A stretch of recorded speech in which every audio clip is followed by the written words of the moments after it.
დასავლეთ საქართველოს ტენიან დღეებში იმალება სამყარო, რომელიც ბევრს არც კი სჯერა, რომ არსებობს.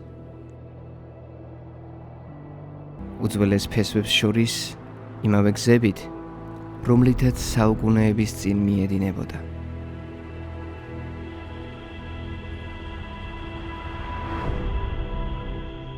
ხეებს ხავსი ფარავს ისე, თითქოს დრო აქ სხვა ტემპით მიდის. ყოველ დილას ნისლი ბრუნდება, ტოვებს ნამს ფოთლებზე და იწყებს ახალ ციკლს. იმავე თანმიმდევრობით, როგორც ყოველთვის.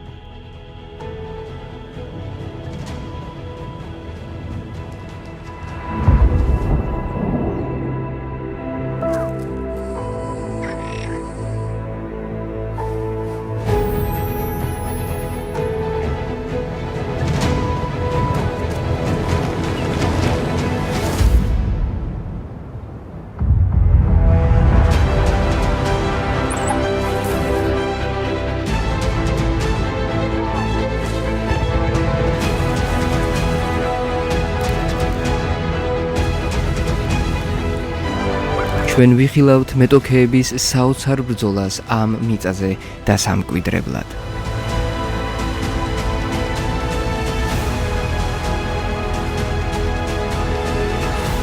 მათ აღზევებას და დაცემას.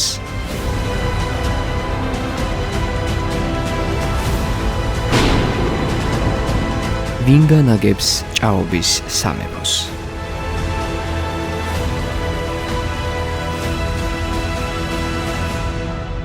სიცოცხლე ჭაობში.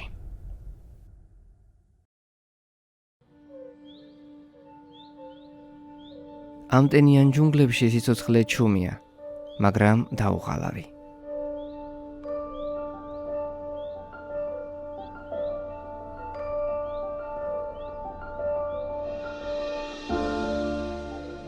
წერები ტალახიდან ამოდიან.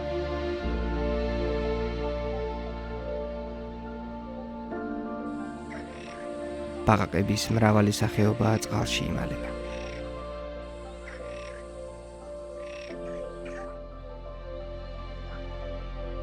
ფრინველები იძინებენ ტოტებზე, რომლებიც მუდამ მსველია.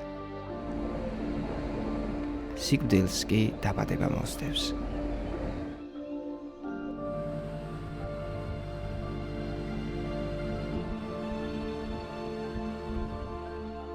ყველა მოძრაობა, ყოველი ხმა ნაწილია ეკოსისტემისა, რომელიც მილიონობით წლის განმავლობაში ჩამოყალიბდა. ეს ადგილი, რომელსაც კოლხეთის დაბლობის სახელით ვიცნობთ, მსოფლიოს რუკაზე ძალიან პატარაა, მაგრამ ეკოლოგიურად ერთ-ერთი უძველესია მთელს კონტინენტზე.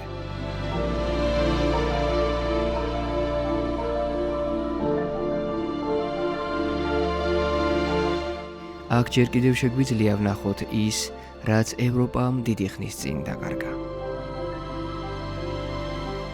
ეკოსისტემა, რომელიც ცოცხლობს ისე, როგორც ათასობით წლის წინ.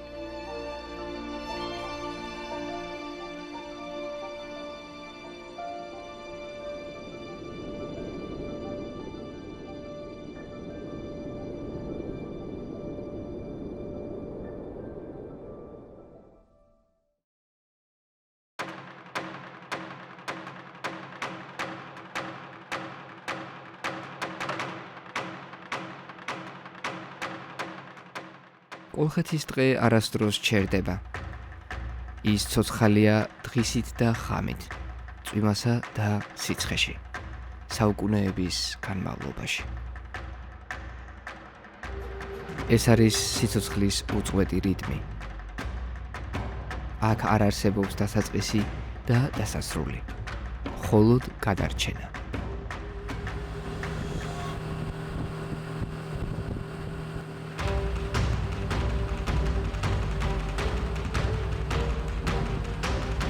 ჩვენი ექსპედიცია მდინარე ფიჩორას აუზისკენ მიემართება. სწორედ აქ იშლება ნამდვილი სუბტროპიკული ჯუნგლების სურათი.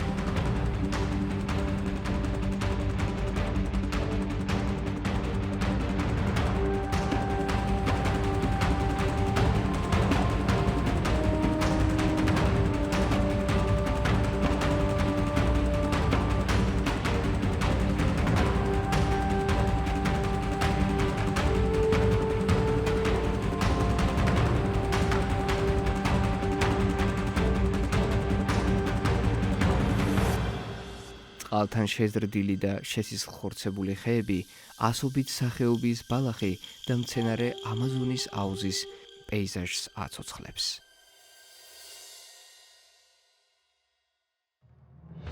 ჩვენ კოლხეთის დაბლობის სუბტროპიკულ წყლებში მივემართებით. აქ ყველაფერი იწყება ტენიანობით და მრთავდება ტენიანობით.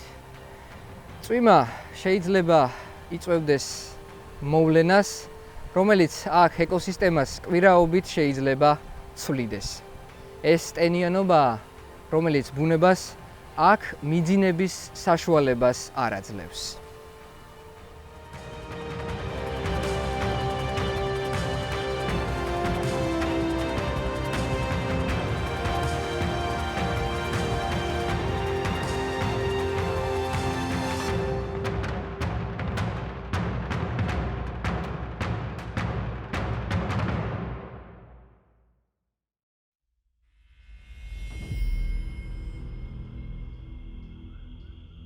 როცა დილა მოდის, კოლხეთის ტყე ნელა იღვიძებს.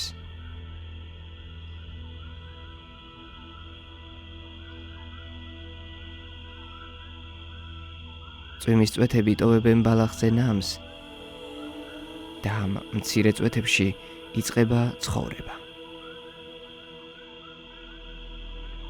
ჭაობში ყველაფერი ერთმანეთზეა დამოკიდებული.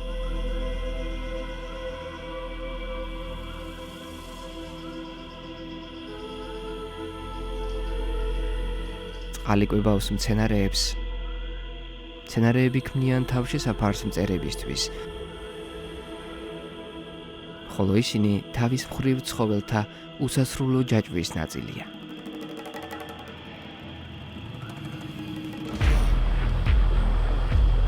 ყოველი დღე აქ ბრძოლის ნაწილია. ბრძოლა საკვების, ადგილის და სიცოცხლის გაგრძელებისთვის. მაგრამ ამ ბრძოლას ხმაური არ ახლავს.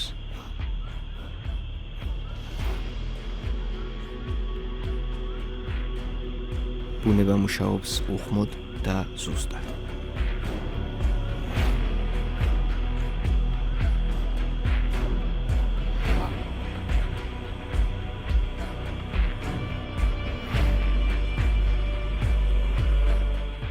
ამფიბიები თითქოს უმნიშვნელო არსებები. სინამდვილეში ეკოსისტემის ერთ-ერთი მთავარი რგოლია. ისინი იმავე წყალში ცხოვრობენ, რომელიც მათ კვებავს და ზოგჯერ შთანთქავს კიდეც.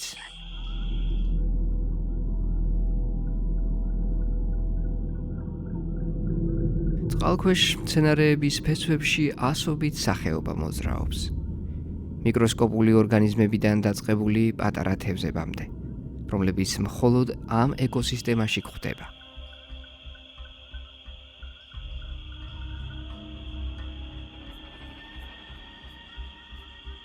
ფრინველები მოდიან და მიდიან სეზონების მიხედვით. ზოგისთვის კოლხეთი მხოლოდ შეჩერების წერტილია. გზა შორეული აფრიკიდან ევროპისკენ. მაგრამ სხვებისთვის ეს სახლია.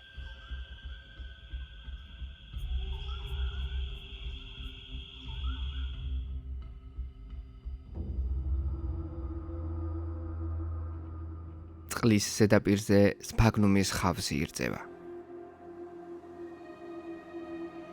ეს პატარა ორგანიზმი, რომელიც საუკუნეების განმავლობაში აგროვებს ტენიანობას და ქმნის ტორფის ფენებს, თავად სიცოცხლის არქივად იქცევა.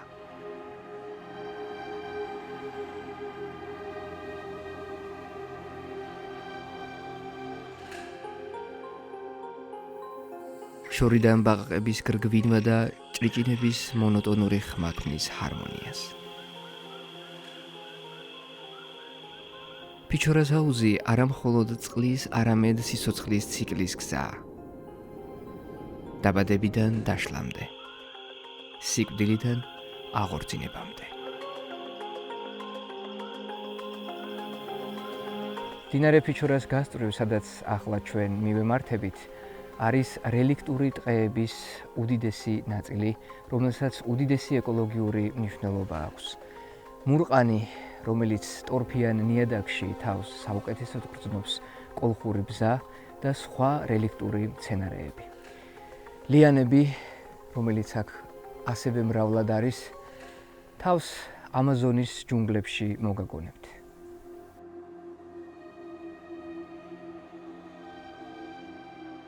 ჩვენს ტერიტორიაზე აი ფლორის 300 სახეობაზე მეტია, მაგრამ 24 აქედან არის გლობალური მნიშვნელობის. უმრავლესობა ბალახეული ერთგვარი პარადიგმაა ეს. აი ეს მუხას რამდენიმე სახეობა არსებობს, ეს არის ქართული მუხა, იმერული მუხა, პონტოს მუხა, მაგრამ ჩვენთან კოლხური, ანუ ეს მუხა პირდაპირ ჭაობში იზრდება, ფესვთა სისტემა აქვს ჭაობში.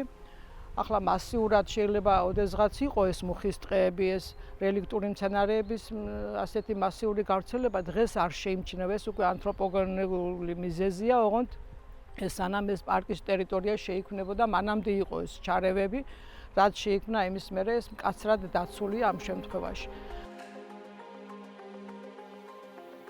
კოლხეთის ჭაობში სიცოცხლე საკუთარი წესებით ყვავის. აქ, სადაც წყალი და მიწა თითქმის ერთი სუბსტანციაა, აღმოცენებულია ისეთი სახეობები, რომლებიც თითქოს ჩრდილოეთის ტყეებიდან გადმოსახლდნენ.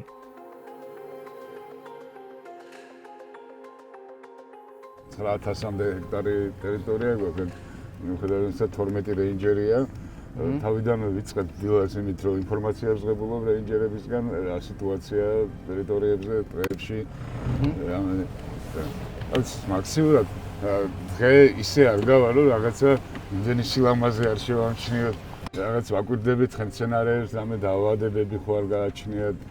მოძრაობთ ამ ჭაობებში, რომ აღმოვაჩინოთ რამე თუ ნახეთ ისეთი თუნდაც წითელი ნუსხის, ვაყენეთ ფოტოხაფანგებს, რომელიც გვაძლევს იმის საშუალებას, რომ ცხოველების გადაადგილება ნახოთ, ფრინველების.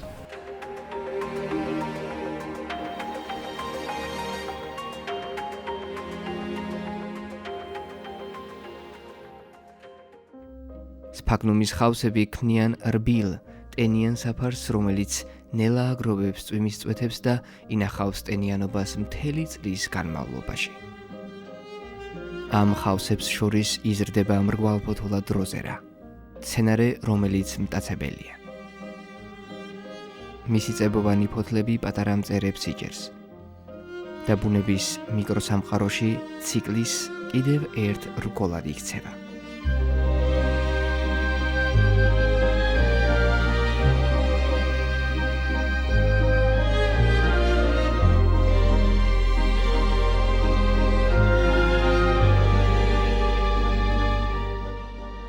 გვერდით ალპური ზონის მცენარეები, ისლი და შქერი, თითქოს მთებიდან ჩამოსული სტუმრები არიან, რომლებიც ზღვისპირა ტორფნარებში ახალ ცხოვრებას მოულობენ.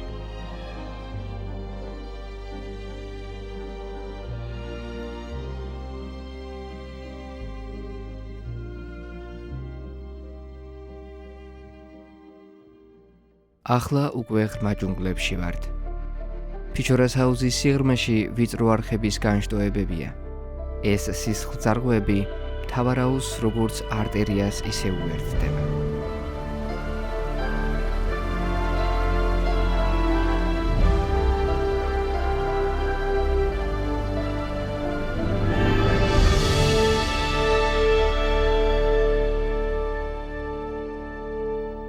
ნაპირზე გადასვლა არც ისე მარტივია.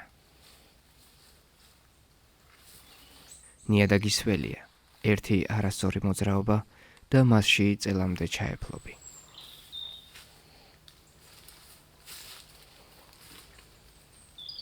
აი ამ ტორფნარებში გადაადგილება რამდენად რთულია თქვენთვის, აი ვიცი რომ აი ხშირად გიწევთ ამ ადგილებში გადაადგილება.